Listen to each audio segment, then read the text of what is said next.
गाँव रे बाघ बुलुची बोली कही समस्ते निज निज घरे ताटी कबाट मारी एने पुलिस एवं वन विभाग जानिबा परे आसी सर्च ऑपरेशन कले एवं आख पाखर सीसीटीवी फुटेज को जांच करिबा बेलकु बाघ बदल रे कुकुर बुलुथुबा जना पड़िथिला।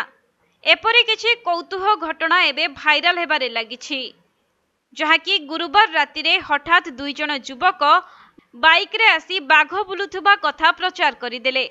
बास एहा परे समस्ते कबाट पकाई घरे बंद होई रहिले। सोशल मीडिया रे मध्य बाघ बुलुथिबा खबर भाइराल होइथिला, जहाकु देखि लोकंक मध्यरे भय आहुरी बढ़ीगला। एनै पुलिस और वन विभाग आरंभ करिदेले सर्च ऑपरेशन।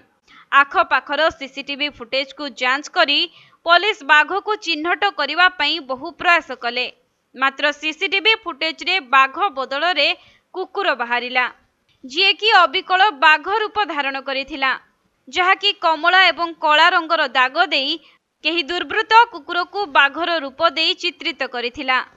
तेबे एही कांड करिथिबा व्यक्ति को पुलिस खोजाखोजी करुथुबा जना पड़िछि।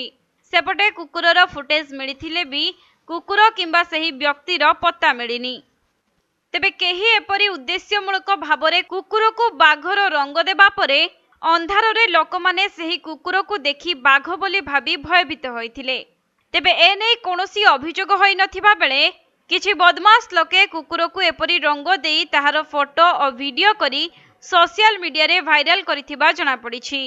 तेनु लोकमाने एनै भयभीत न हेबाकू पुलिस पक्षरु सूचना दिया जाइछि।